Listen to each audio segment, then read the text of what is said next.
Magandang gabi sa inyo lahat, mga minamahal na kapatid, mga kaibigan at mga kasama. At welcome po sa ating online Bible study sa gabing ito. Ito po yung lingkod na muling makakasama, Brother Roland de la Paz. At aking pong hinihiling, bago po tayo mag-umpisa, tayo po sama-sama sa isang panalangin. Ama naming banal na nasa mga langit, sa pangalan po ng aming Panginoong Hesus, kami lumalapit sa inyong banal na paanan. Nagpapasalamat sa pribileyo na pinagkaloob niyo sa amin at kami po ay mag-aral muli ng iyong mga salita at magbigay po sa amin ng karagdagang kaalaman upang aming maingatan ang aming katawan na siya pong templo po ninyo. Pagpalain niyo po ang programang ito, ang mga participants at lahat po na makakapanood po nito sa mga darating na oras. Ito po ang aming dalangin niyong dinggin, O Diyos, alang-alang sa banal na pangalan ng aming Panginoon Hesus. Amen. At sa muli po ay magandang gabi sa bawat isa at tayo po ay mag-umpisa na sa ating pag-aaral. Sa gabing ito nawa ang bawat isa po ay handa na. At ang ating pong topic para sa gabing ito ay sa serye po ng temperance o ng pagpipigil ay the importance of rest. Ang kahalagaan po ng pamamahinga. O ng pahinga. At topic 233 na po ito.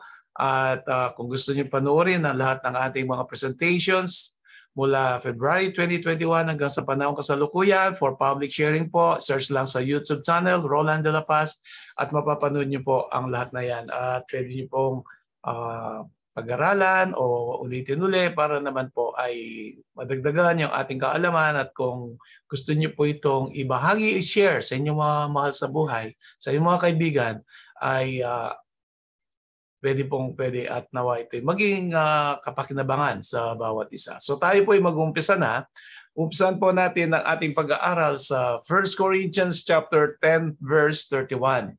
Nang sabi po, whether therefore ye eat or drink or whatsoever ye do, do all to the glory of God. Kapag ikaw ay kumakain, ikaw ay umiinom, anuman ang iyong ginagawa, gawin sa kalwalhatian ng Diyos. Yan po, no? Sa 1 Corinthians chapter 6 verse 19, ang ating daw katawan, our body is the temple of the Holy Spirit. It is not our own, it is God's property. So yan po ang alalahanin natin, pag-aari ng Diyos ang ating katawan, hindi natin yan po pag-aari.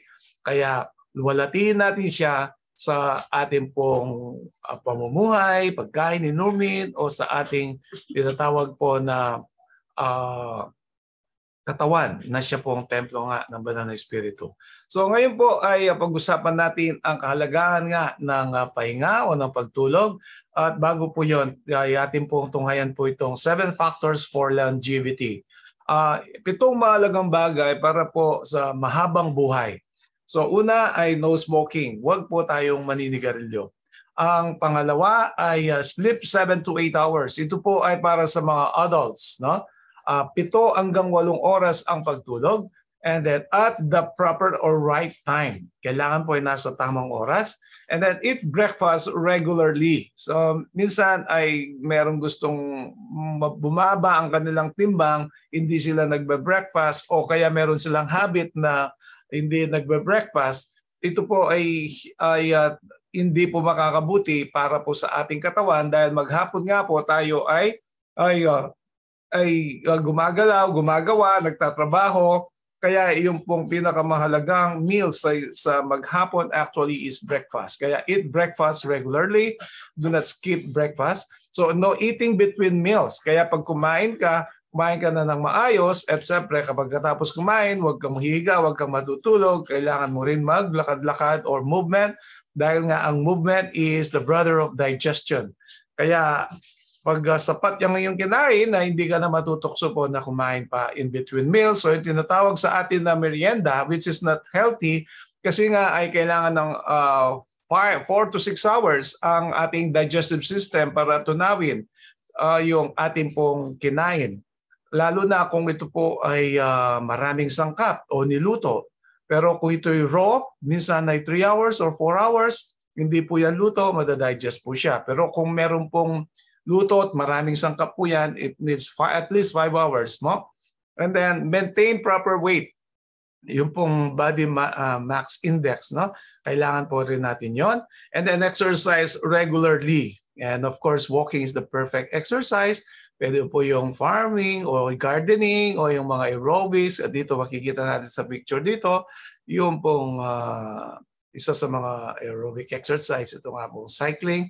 And then moderate or no use of alcohol. Siyempre po, kung ikaw ay isang Kristiyano, ay hindi ka iinom ng alcoholic beverage na nakalalasing. At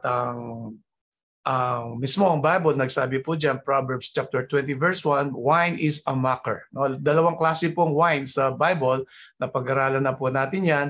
Yung wine na nagmilagro ang ating Panginoon sa wedding at Cana, ito po ay hindi fermented, kaya nga nasarapan ng lahat po ng mga tumikim nito. At saka po yung fermented wine na sinasabi sa Proverbs. Siyempre po ang ating Panginoon, hindi niya po iko-contradict ang kanyang mga salita sa banal na kasulatan. So it would be better if we will not use or consume alcohol, dahil yan po ay hindi mabuti sa ating katawan. 7 factors for longevity. Kung gusto nating humaba ang buhay, ito po ay napakalaga. So focus po tayo sa rest, sleep 7 to 8 hours for adults, at tayo po ay magpapatuloy. So what is rest? By definition, rest it is a change of activity to restore energy. So ang pamamahinga daw o pahinga, ito daw ay pagbabago ng ating mga aktibidades o gawain sa loob ng maghapon o ng isang araw upang maisauli yung ating lakas, to restore energy. So this is one of the best definition of rest. Kaya kapag ikaw ay nagpapahinga o natutulog, po, no, ay sasauli, nanunumbalik yung lakas ng ating katawan. Kaya kailangan po natin ang pamamahinga o pagtulog. At ilan sa mga advantages po ng tinatawag po nating rest or sleep, it adds length to life. Ito nga po kasama kanina sa 7 factors for longevity.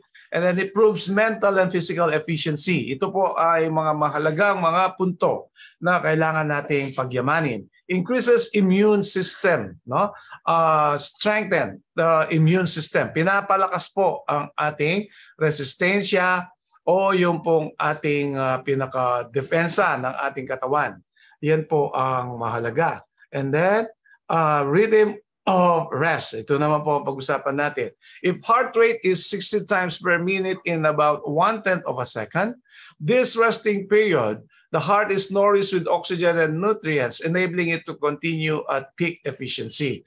Kaya kapag tayo daw po'y natutulog, ay napakahalaga, no, na ito po ay ating malaman na ang ating puso, siya rin po ay nagiging maganda ang kanyang performance, nakakapagpahinga siya, at hindi lang yon ay ang sabi po dito ay ang oxygen na kinakailangan ng ating katawan upang tayo mabuhay, at ang oxygen ay siyang nagbibigay ng pulang kulay sa ating dugo at mga nutrients o yung mga sangkap na para po sa ikabubuti ng ating ding kalusugan. At yan po ay upang makapag-function, makapagtrabaho mabuti po ang puso, ay kailangan niya rin po ang ating tulog. So ang ating naman bato in relation with sleep or rest. Our kidneys, it always has 1/3 of the cycle in action, 1/3 in rest, and 1/3 in preparation for action. So ang atin daw pong bato ay meron po siyang 3 bahagi po ng kanyang mga activities o gawain.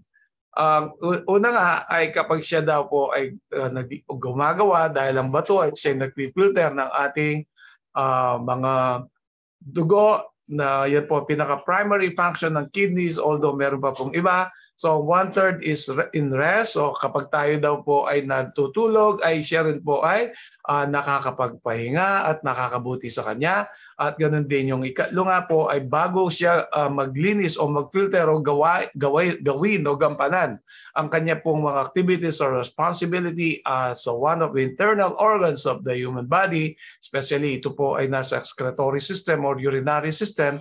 Yan po ang kailangan din ng ating bato. Ang puso, ang bato, ang ating pong isip, And our whole system or yung ating whole human body and all the human systems, no? The systems of the body, yan po ay kinakailangan niya. Ang tinatawag po na natural remedy na ito na rest, no? Isa po siya sa tinatawag na natural remedy. So pag-usapan naman natin ngayon po yung iba't ibang uri ng mga tinatawag na fatigue o yung pagkahapo o pagod. Una po yung toxic fatigue. Ano po yung toxic fatigue? So it feel tired when one falls sick. So pag sinasabing toxic fatigue, kasi po pag sinabing toxic is more of toxin or poison or poisonous fatigue o kaya ay destructive fatigue. Pwede po nating yang i-describe na ganyan, no? Pagpapakilala so anong klase itong toxic fatigue po na ito. Example, fever, diarrhea, diabetes. Yun po. And a hypertonic fatigue. Ito naman po ay too much mental or emotional stress that always cause insomnia. Kapag masyado, lalo na sa mga estudyante o yung mga nagtatrabaho, kanila pong they have to beat the deadlines at marami pang ibang mga internal and external factors upang ay matapos nila ang kanilang trabaho. Yan po, no, ay tinatawag po yung hypertonic fatigue. Yan po. So, yan po ay nangangahulugan na kailangan po natin ng pahinga or rest. At mamaya makikita natin ano pa ang mahalagang benefits o pakinabang ang makukuha po natin sa pamamagitan ng pagtulog. Ito po yung natural remedy na wala kang gagawin kundi matulog lang. Hindi katulad ng iba, katulad ng exercise, kailangan mong gumalaw. Katulad ng nutrition, kailangan mong maghanap ng pagkain at kainin o kailangan mong bumili. No? At ang oxygen, isa po yan na kailangan mo lang lumabas at sa fresh air yan. Pero ito nga po, ang rest, ito ay magpahinga, matulog ka lang at yan po ay malaking pakinabang sa ating kalusugan, sa ating katawan. So isa pa po yung hypotonic fatigue. So merong toxic, hypertonic, and hypotonic. So fatigue caused by prolonged physical activity. Ito po kapag limbawa ikaw ay nagtrabaho o na physical strenuous job or work katulad ng farming o kaya po yung carpentry o kaya po ay masonry o kaya po ay ikaw din ay nag-exercise o kaya ikaw ay isang athlete, ay yun po ay mararamdaman din natin ito. May mararanasan din natin itong hypotonic fatigue na ito. Kaya nga napakasarap matulog din kapag tayo nag-exercise. Kaya kapag sobra naman din ang ating pag-exercise, sasabi po dito ay magkakaroon din tayo ng hypotonic fatigue. Although ito po ay nararanasan usually po ng mga physically active na mga tao na ito rin po ay nagbibigay sa kanila ng mahabang buhay at magandang kalusugan, lalo na kung ikaw ay patuloy na pinagpapawisan at ikaw ay nasa ilalim ng araw sa tamang oras at ganoon din ay maganda po yung hangin or oxygen within the environment, within the sphere. Kung nandiyan ka po sa magandang lugar na maging sariwa ang hangin. So ngayon ay pag-usapan po natin ang pagtulog na kinakailangan ng iba't ibang uri ng mga tao, katulad po ng mga sanggol. So newborn babies sleep 16 to 20 hours a day. Kaya nga pagkasilang ng bata, madalang lang siyang gumising, it's either naiiyak dahil umihi siya, basa siya, o kaya ay gutom siya. So usually po yan hanggang 20 hours po yan. 4 na oras lang po siyang gising. So yan po ay disenyo ng manlalalang. It is the design of the Creator Himself why we need sleep or rest to strengthen our immune system and as well as for us to be to exist. So ayan po ay napakahalaga para tayo po ay maging malusog sa mga bata upang sila lumaki agad. Ganyan po karami, 16 to 20 hours a day ang kanilang kailangan sa loob ng isang araw. So young children, so ito na po yung mga tinatawag na preschoolers. Young children 10 to 12 hours a day or 10 to 12 hours a day. So yun po ang kinakailangan nila. Kapag ang anak po natin ay ganyan ng edad, po, yung 2 to 5 years old or 6 years old, dahil palagi natulog ng tulog, so kailangan po yan ay 10 to 12 hours. No? Dahil po yung mga ganyan na klaseng edad o nasa edad na ganyan, ay very active po sila. The moment nag-start po na maglakad ang isang bata at the age of 2, usually age of 2, merong earlier than 2 years old, yan po, wala naman pong hintuya, lakad, takbo, kung ano na po yung ginagawa dahil po sila ay very active. Kailangan din po nila ng 12 to 12 hours sleep a day. And then po, makikita rin natin mamaya kung bakit kailangan po nilang matulog para ito'y kabahagi nga po ng kanilang growth o ng kanilang paglaki. So sa mga adults na katulad po natin, inyong lingkod, ay kailangan po natin 7 to 8 hours a day. No? So ito pong oras na sinasabi po na ito ay kailangan sa tamang oras. Halimbawa, kung ating pag-uusapan ang nature.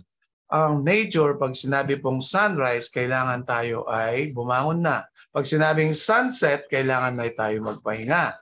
So kapag tumawag ang kalikasan, kailangan natin magpunta sa tinatawag po na comfort room or toilet. So ito po yung the laws of nature na nilagay ng ating Diyos para din sa ating kapakanan. So kapag sinalangsang po natin ang law of nature or the transgressing of the natural law, it will result in sickness or disease. Kaya ang isang problema sa panahon natin ngayon, yung po tinatawag na graveyard shift o yung night shift, yung gabi ay ginagawa nilang umaga. Na ito po ay makikita natin mamaya na hindi po ito malusog sa ating pangangatawan. Unang-una ay sabi ko nga kanina, pag sinabing sunset, kailangan ay magpahinga. Yan ang isang disenyo ng manlalalang na kailangan nating sundin. So the moment we transgress the natural laws, it will result in sickness or disease. So sa tamang oras po ang pagtulog, mga minamahal. So when you miss some sleep, kapag nagkulang po tayo sa pagtulog, ano po ang magiging resulta nito? Let us always remember, according to the Bible, Jesus Christ himself fasted for 40 days. Moses fasted for 40 days din. And yet, still they were healthy and they were strengthened and tinatawag po na naging maganda sa kanilang kalusugan. Pero kung tayo po ay magkulang sa tulog, when we lack sleep, so let us start to study one night of sleep. Pag isang araw po ay namintis po natin, sabi, missing one night of sleep is not fatal. Hindi raw po ito nakamamatay. A person will generally be irritable during the next day and will either slow down, become tired easily, or will be totally wired because of adrenaline. So, ibig sabihin po nito na kapag daw tayo ay hindi natulog ng isang araw o sa gabi at 24 hours na ikaw ay gising, bagamat hindi nakamamatay, ito naman po ay magbibigay sa atin ng pagiging irritable. Masyado kang irritable, simpleng mga bagay-bagay lang dyan ay madali kang magalit. Yan po. So, mairita. Kaya ang mangyayari daw po yan ay madali din tayo maging mapagod. So, yun po sa isang araw. So, kung 2 araw naman po, 2 nights of sleep, it gets worse. So nagiging masama po siya. Hindi na po siya nakakabuti. Yun nga pong isang gabi, nangyari, irritable ka at sa 2 gabi pa kaya, anong mangyayari? So it gets worse, concentration is difficult, and attention span falls by the wayside. So mistakes increase. Ito po ang medyo mapanganib dyan, yung tinatawag na mistakes increase. Lalo na sa ating mga judgment, lalo na kung ikaw ay nagdedesisyon o kaya ikaw ay nasa maselan na trabaho na ang iyong desisyon ay kailangan palaging tama, maging sa ating pamilya. So ang nakakalungkot lang po dito kung ang pinagpupuyatan ng isang tao na hindi natutulog, ayun po yung technology, katulad ng mga gadgets sa panahon natin ngayon, na gig games, kaya po ay mayroong pinagkakabalahan na mga panoorin, umaabot ng isang gabi hindi sila matutulog o minsan ay 2 gabi. Yun po, ang sabi po dito, ang concentration, hindi ka na makapag-focus, at na madalas ka nang magkamali, no? Sa iyong gagawin, sa iyong trabaho, lalo na po kung decision po ito, napakaselan po niyan. Kung 3 gabi naman po, so hanggang 3 na lang tayo para at least meron tayong background sa hindi natutulog, kung ano po idudulot sa atin ito na hindi mabuti. So 3 nights of sleep, a person will start to hallucinate and clear thinking is impossible. So mag-umpisa ka na raw kung ngayon mag-hallucinate na parang yung mga nangyayari, hindi naman totoong nangyayari, ay iniisip mo na ito nga ang nangyayari. So para kang nag-take ng hallucinogens, katulad po ng mga drugs o illicit drugs, pinagbabawal na gamot. Ayan po, ang sabi, and clear thinking is impossible. Ayan po, no? Hindi raw po maging posible na maging malinaw ang ating isip. Lalo na, sabi ko nga po, sa mga nagtatrabaho. At ganun din, maging maingat yung mga driver sa gabi, mag-ingat po, kaya marami ding na-aksidente. So with continued wakefulness, a person can lose grasp of reality. Nawawala daw po sa realidad. Rats forced to stay awake continuously will eventually die, proving that sleep is essential. So nag-experiment po ang mga researchers at mga dalubhasa sa pamamagitan po ng mga daga. Ang ginawa po nila ay gising po sila, ng patuloy silang gising, so sila po ay namamatay. Kaya ito isang patunay lang, ang tulog o pagtulog, lalo na sa tamang oras po, ay napakahalaga sa ating kalusugan, lalong higit sa ating buhay. So pag-usapan naman natin yung tinatawag stages of sleep kapag ba ikaw ay natulog. So ang ideal po, bago natin makaligtaan, na oras ng pagtulog ay actually is 9 o'clock or earlier. Depende sa trabaho mo. Meron kasing nagtatrabaho na maaga as early as 4 o'clock in the morning or 5 o'clock in the morning. Ang kailangan po natin na maintindihan kung sino yung natutulog. Napag-usapan na natin kanina kung saan go 16 to 20 hours. No, 10 to 12 hours kung ito po is preschooler. O kaya po kapag siya adult, no?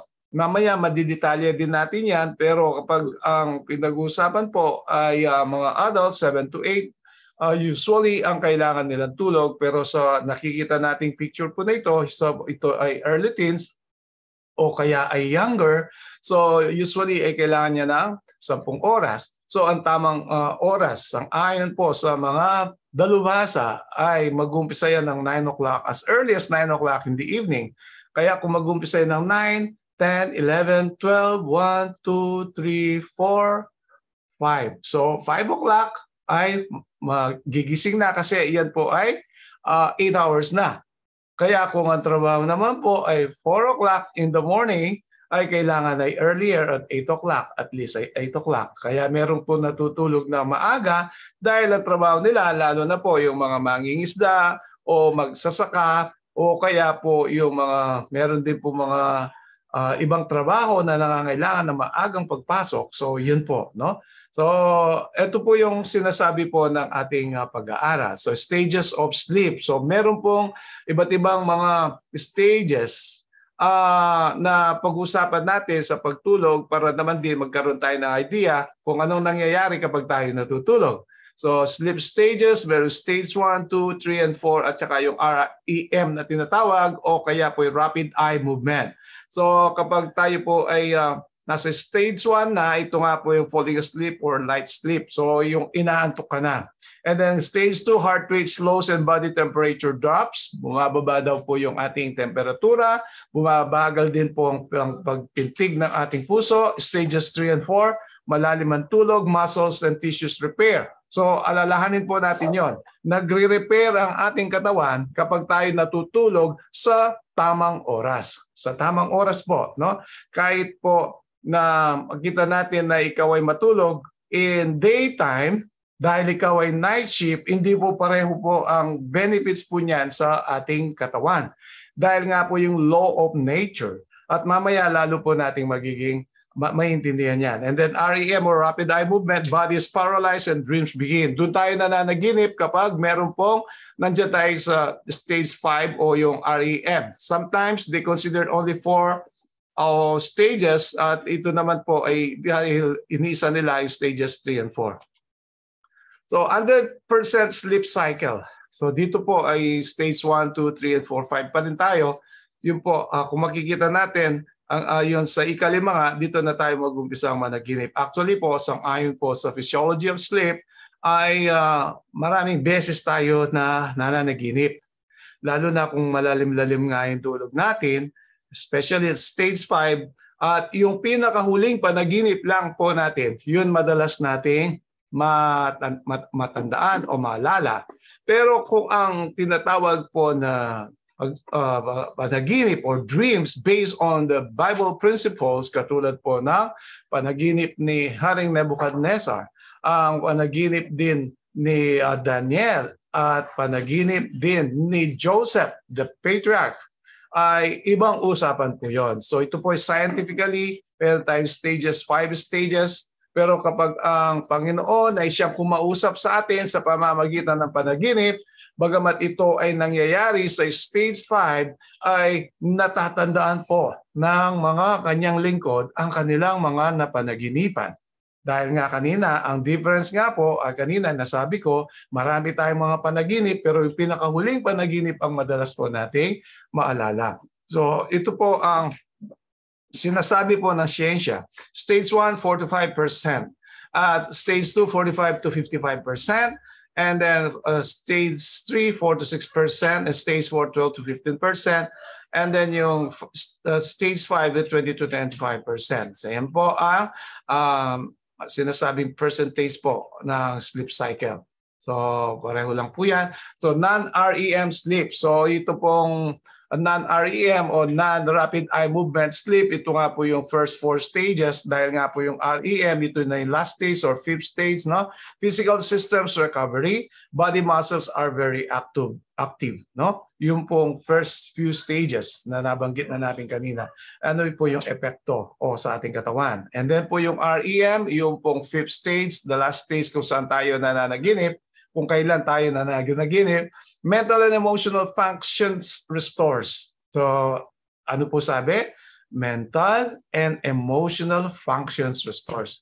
Kaya pag malalim ang pagtulog, ay malalim ang tulog, at meron andyan na po tayo sa REM, rapid eye movement. Kapag natutulog, pag sinabing rapid eye movement, mabilis pong gumalaw yung ating mga mata or eyeball kahit tayo nakapikit. Yan po, no? So body muscles are at rest. The stage where we always dream, lack of REM sleep will result in slow learning. So yan po ang maging natin, isa pang karagdagang kaalaman kapag nagkulang po daw tayo ng REM, rapid eye movement, sleep, yung stage 5. Masyadong mababaw yung ating tulog, ay nagiging mabagal din ang ating learning o lago sa kaalaman. O yan po ang nangyayari. Kaya napakaganda na ito'y mapag-usapan. Sleep throughout human life. So ito po ay ating pag-usapan.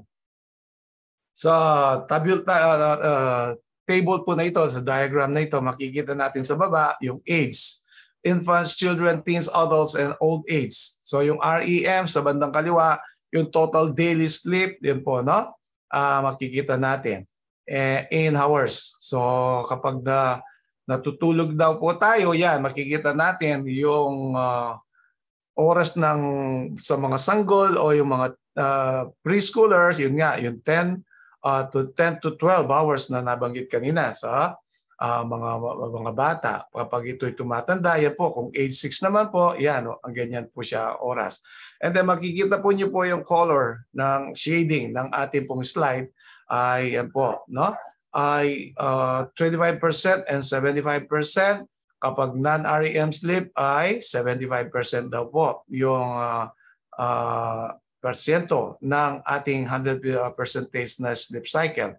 So yung pong matanda, usually bumababa na rin po ang oras ng kanilang pagtulog, lalo na po ay umabot na yan ng mga 65, 70 or 80. Yan, madalas ay maikli ang pagtulog. At mamaya makikita rin po natin bakit anong dahilan. So sleep throughout human life. So buong buhay po natin, ito po ang usual na nagiging tulog po natin. Mula sa maraming oras at yung REM sleep ay nandiyan po siya, bumababa, kumukonti po yung oras. Kaya ibig lang po sabihin nito, kapag ikaw ay adult na at ikaw ay nakatulog ka ng 6 hanggang 7 oras, although sinasabi sa atin ay 8 oras, at nandun na po yung tinatawag na REM o Rapid Eye Movement o the last stage o stage 5 po ng ating pagtulog. So ngayon, ito nga, when is the best time to sleep? Kailan o anong oras ang tamang pinakamabuti, mainam na oras ng pagtulog? So for best sleep, bedtime should be no later than 10 p.m. Ito po ay base sa mga lugar na yung first word, no? Pero kanina nabanggit ko na ay mas maganda as early as 9 o'clock. Kaya binilang na natin kung 9 o'clock ka natulog ay gigising. Meron kang 8 hours at 5 o'clock. No? In the morning, 9 o'clock in the evening, meron kang 8 hours na 5 o'clock in the morning. So kung 10 p.m. naman, ang magiging paggising mo ay kailangan ay 6 o'clock in the morning kung ikaw ay natutulog ng 8 hours. So sleep is far more before than after midnight. So sleep is far more better before than after midnight. 2 hours good sleep before 12 o'clock is worth more than 4 hours after 12 o'clock.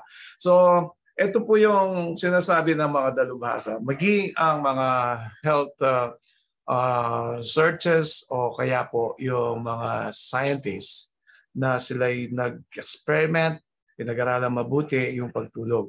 So kapag tayo daw ay natulog po before 12 o'clock, midnight ay mas makakabuti. Kaya nga ang sinasuggest sa atin, as early as 9 o'clock. Kung ang trabaho mo, as early as 4 o'clock in the morning, 8 o'clock in the evening, natutulog ka na para sa 8 hours nga. So kung ikaw naman ay merong 7 hours, so pwede ka matulog na 9 o'clock and then gigising ka na 4 o'clock in the morning. Or otherwise, 5 o'clock in the morning, paggising mo, natulog ka ng 9 p.m., ay 8 hours din. Pero kapag natulog ka daw po ng lampas ng midnight, ay ibang usapan po yun. Kahit matulog ka ng 8 oras pa. Bakit po? Ang sinasabi po dito ay parang nahahati po ang ating pagtulog. No? Kaya usually po ang nangyayari, kahit na matulog ka ng 1 o'clock in the morning, gigising ka ng 9 o'clock in the morning, ay meron kang 8 hours, pakiramdam po natin ay parang kulang pa ang tulog. It is because of the physiology of sleep na sinasabi niya, mas mabuti na tayo matulog bago po ay maghating gabi. So, best actually is 9 o'clock in the evening. Although there are times na pwede kang matulog ng 10 p.m. Kapag tayo po'y busy sa mga gadgets o sa mga trabaho, maabot tayo ng 11 or 12 or later, yan po ay kailangan nating i-manage yung ating time. No? Dahil nga po, no? Mas makakabuti nga sa atin. Kaya sabi dito, before 12 midnight is worth more than 4 hours after 12 o'clock.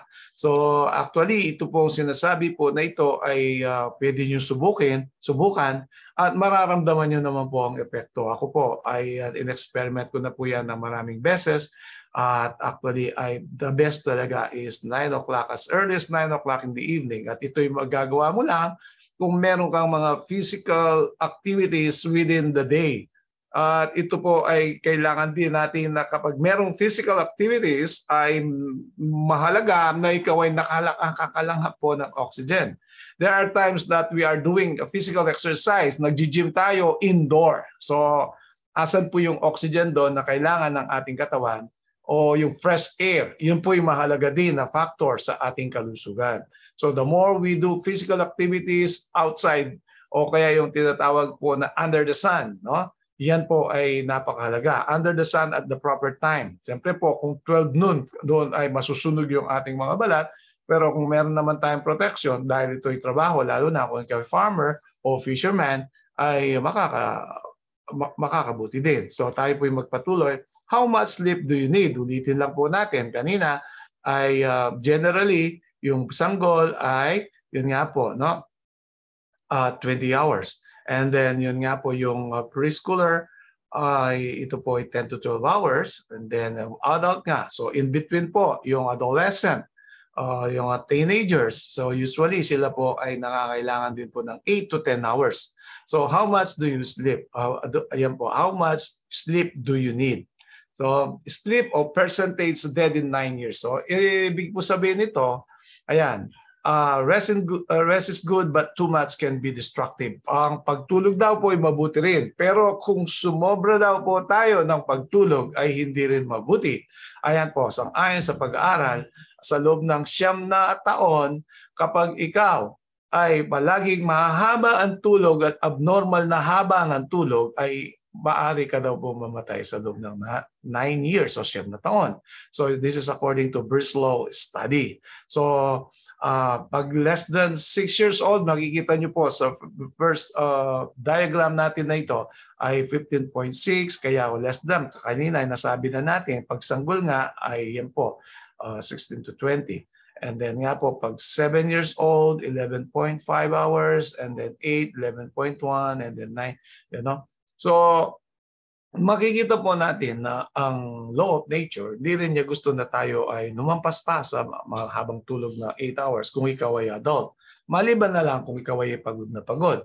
There are times that you are very tired and then you sleep for 4 hours straight and then later on you will wake up and then you need another few hours to complete the 8 hours, 7 hours to 8 hours na routine natin. So there are times na nangyayari po ito. Kaya lalo na sa mga matatanda, pag maaga masyadong nagising, hindi na makatulog as early as 3 o'clock in the morning, at pagkatapos naman po ng day activities in the morning, usually ay nagnanap po sila.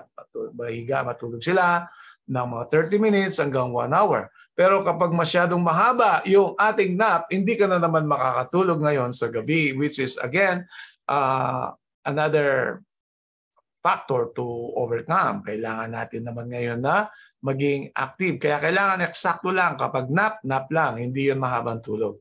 So you are getting enough sleep if you wake without an alarm or alarm clock without feeling fatigue. So ano po ibig sabihin po nito?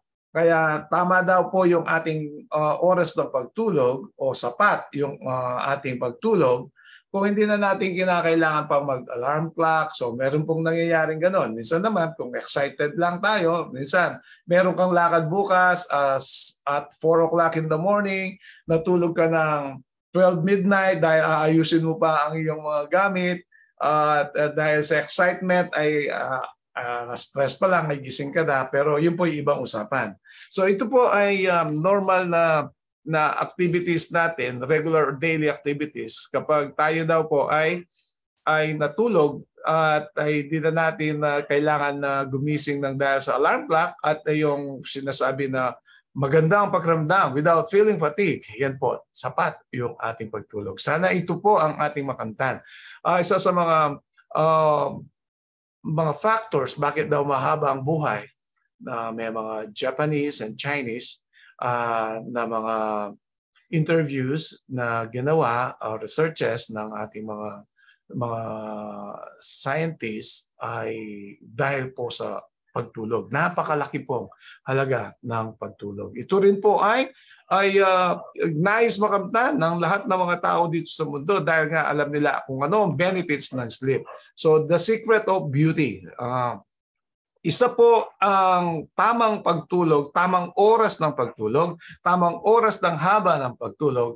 Bakit daw gwapo, magaganda ang mga tao? No? So ito po ay anatomy ng ating brain. So yung pineal gland na tinuturo po dito ay pag-uusapan po natin na maikli para magkaroon tayo ng ideya bakit ninaantok o paano natutulog at ano po ang benefits na makukuha natin. So, ito po yung tinatawag na melatonin. Melatonin. Ano po yung melatonin? Ito po ay, katulad na nabanggit kanina, ito ay napakalaga na mag-function ng pineal gland para po ay mag-produce po siya ng melatonin. At ang melatonin po na ito, ano ang epekto niya sa ating kalusugan o sa ating katawan?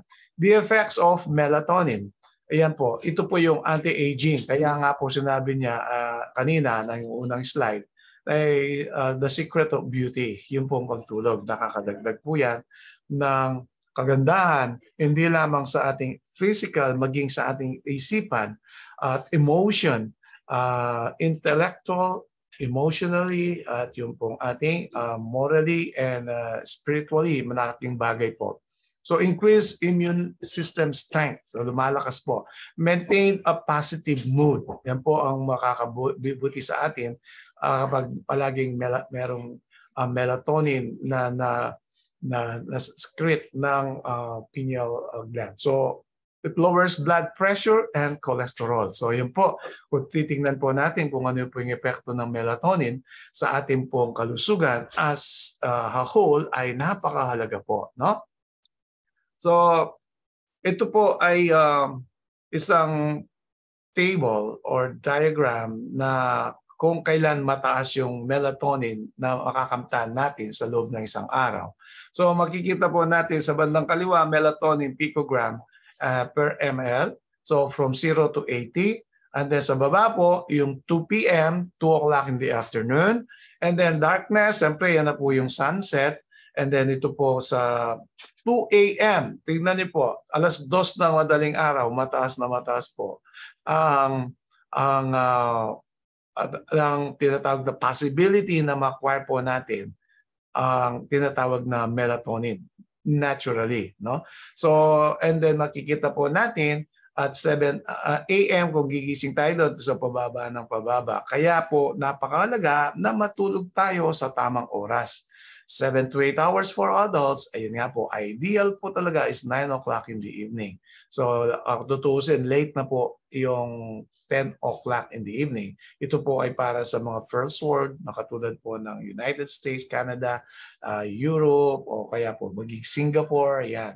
Yung mga busy mga bansa. Kaya kailangan po i-manage natin mabuti. Pero kung ang dahilan po ng pagpupuyat natin ay na dahil lang sa hilig natin na manood, o kaya yung mga games ay yan po talaga ay magbibigay sa atin ng pinsala na maraming mga pinsala sa ating buong katawan. So ito po ay napakahalaga. Foods high in melatonin.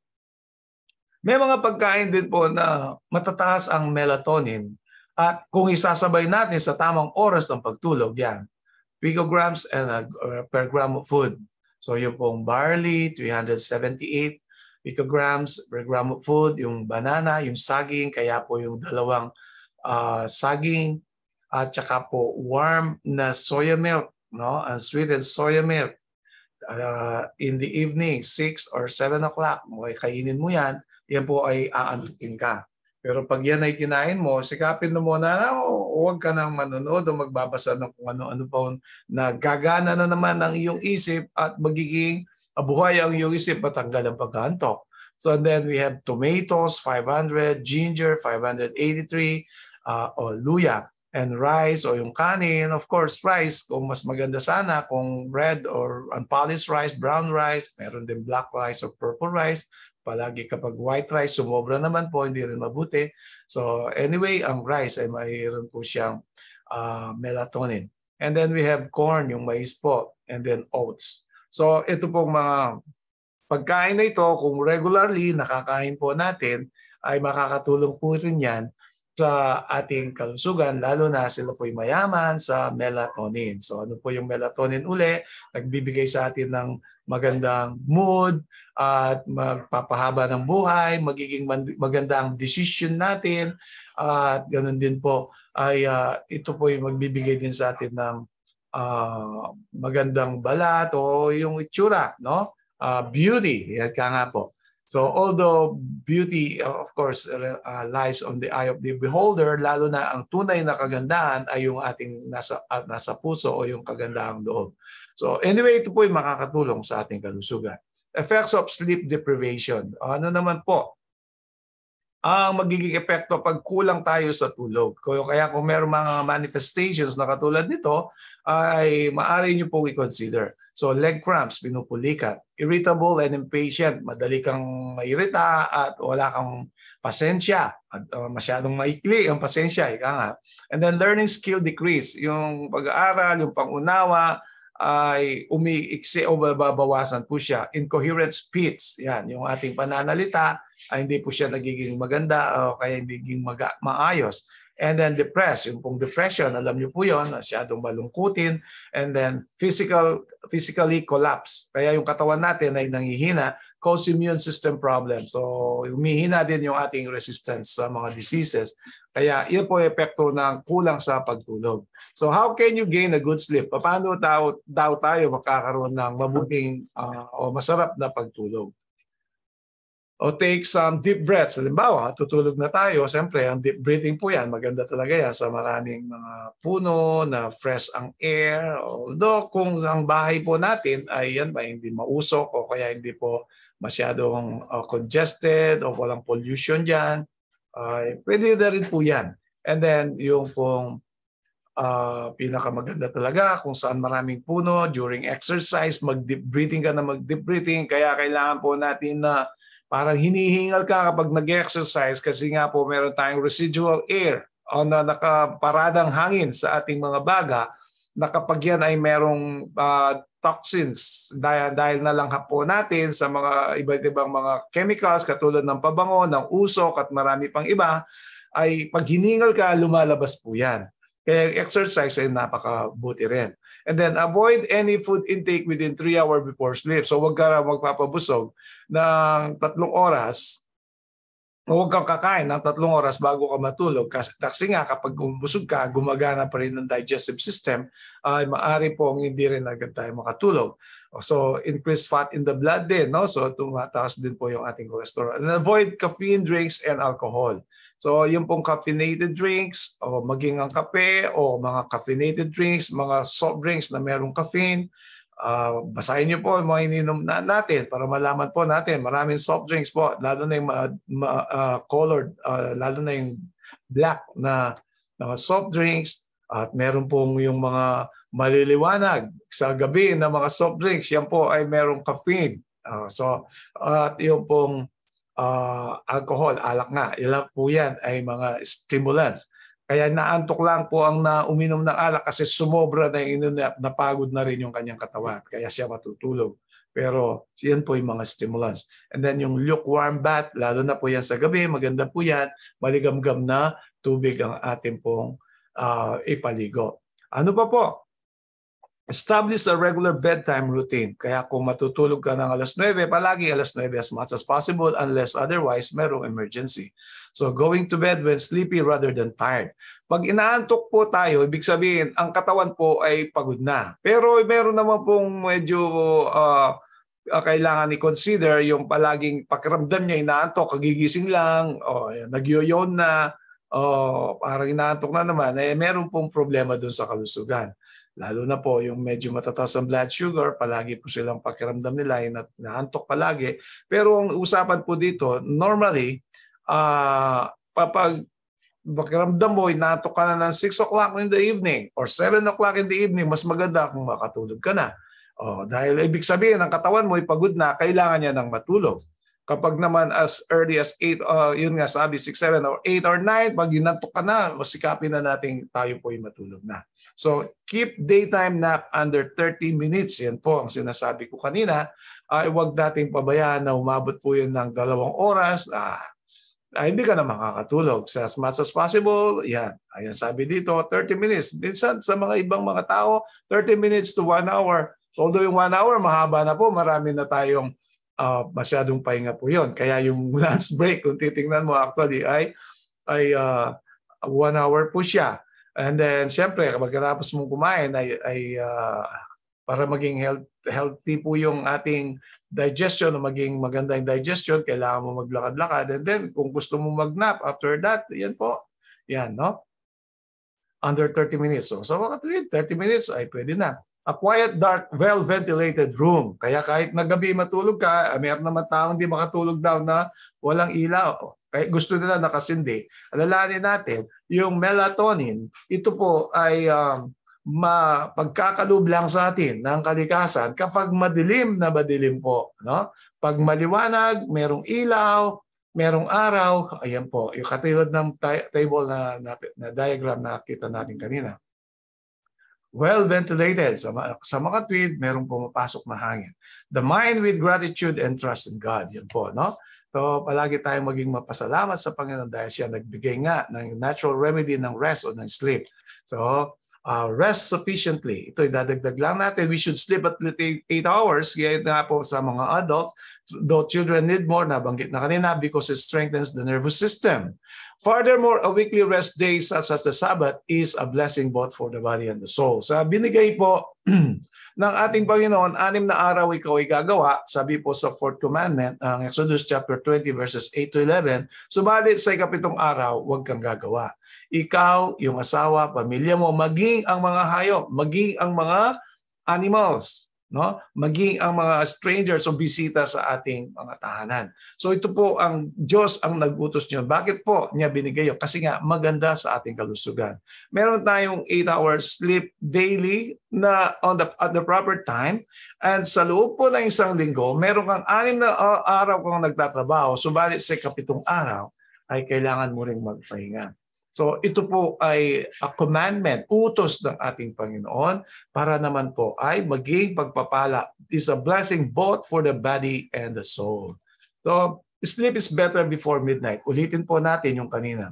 Sleep is far more better than after midnight. 2 hours good sleep before 12 o'clock is worth more than 4 hours after 12 o'clock. So ulit lang po natin na ang tamang oras ng pagtulog ay makakabuti sa ating kalusugan. Ayan nga po, no? Kaya magiging nahahati sa dalawa po ang oras ng pagtulog kapag lumampas tayo nga sa midnight. And then po, ang sinasabi rin po dito, kung napansin nyo kanina, yung tinatawag po nating physiological detoxification. Nature will restore their vigor and strength in their sleeping hours if their laws are not violated. So sa mga tweed, ang atin daw pong ang kalikasan ay kanyang isasauli ang ating lakas, no? Ating kasiglaan kapag ang oras ng pagtulog ay tama at kung hindi natin ito sinasalangsang. Meron pong mga researchers, mga kapatid, no, na kapag tayo ay natulog nga ng 9 o'clock, as early as 9 o'clock, naglilinis physiologic detoxification. Nagde-detox ang ating katawan. Sa oras nga po ng 9 hanggang 5 o'clock in the morning, nangyayari po yan. So mula sa ating lungs, ganun din sa ating immune system, maging po sa ating tinatawag na bone marrow, kaya at midnight, 12 midnight hanggang 4 o'clock, gumagawa po ng red blood corpuscles, RBC, yung ating bone marrow. At yan po ay sa pamamagitan ng pagtulog, yung malalim na tulog natin. Kapag sa oras na yan ikaw ay gising, ay hindi po siya makakagawa. Kaya maraming anemic sa mga night shift dahil po dyan sa dahilan na yan. And then yung ating bituka, maglilinis po yan at 5 o'clock, no, in the morning. Kaya nga pagising mo, ano usually yung pupuntahan mo? Ano yung ating pong toilet dahil maglalabat. Detoxification po yan. Physiologic or normal function of the body na maglilinis siya during the right time of sleep, sa tamang oras. Kaya po kung kayo po inuubo at kayo inubo as early as 3 o'clock in the morning, ay dahil po naglilinis yung ating baga. Kapag kayo ay merong sakit at tayo ay nagigising sa oras na yan, ay naglalabas po ng toxins yung ating lungs. Kaya kung meron pong mga pangyayari na tayo sinisipon, inuubo, minsan may experience natin yan at as early as 3 o'clock in the morning, uubo tayo, magigising tayo kasi meron pong naglilinis na baga. Physiologically, normal function na po niyan. At lahat po yan ay sinasabi natin, no, na yan po ay kapag tayo ay natutulog sa tamang oras. Kaya ang ating Panginoon, sinasabi niya rin, Matthew 11:28, "Come unto me, all ye that labor and are heavy laden, and I will give you rest." So yan po. Maliban po sa Sabbath rest, na 7th day of the week, 7th araw po sabi ng Bible, in other words, ito po ay mag-umpisa na Friday evening hanggang Saturday evening or sunset. Yan po ay utos ng Diyos para sa ating katawan at sa ating kaluluwa, espiritualidad. At siya rin po ang magbibigay sa atin ng kapahingahan kapag mabigat na yung ating pasanin. So hindi po natin mapagkakamalan na ang Panginoon na rest na sinabi niya na Sabat ay kapag lumapit ka lang sa Kanya. Kailangan po natin sundin ang Kanyang utos at the same time lumapit po tayo sa Kanya para maging beneficial po ang lahat na yan para sa atin. So dito po nagtatapos ang ating episode sa gabing ito at nawa ang bawat isa po ay pinagpala. So tayo po ay magwawakas sa isang panalangin. Ama naming banal na nasa mga langit, salamat po sa oras na pinagkaloob niyo sa amin na kami nakapag-aral muli ng inyong mga salita maging sa aming kalusugan. At dahil nais niyo po na kami po ay lumago sa spiritualidad at ganoon din sa aming kalusugan, na ito po ay magbibigay sa amin ng magandang pangangatawan dahil itong katawan na ito ay siya pong templo po ninyo. Pagpalain niyo po ang programang ito, pagpalain niyo po mga participants, mga viewers, at sa lahat po ng makakapanood. At aming dinadalangin ng mga may karamdaman, o Diyos, kayo po ang dakilang manggagamot, ipuhin niyo po sa inyong mga pagpalang kamay upang makamtan din po nila namin ang kalusugan na nanggagaling po sa inyo. At naway kami patawarin sa aming mga pagkukulang laban sa inyo. Ito po ang aming dalangin alang-alang sa banal na pangalan ng aming Panginoon Jesus. Amen. Hanggang dito na lang po at ito inyong lingkod muli na nagpapaalam na Brother Roland de la Paz nagsasabi, stay safe and God bless everyone hanggang sa muli po nating pag-aaral. Ingat po tayo lagi.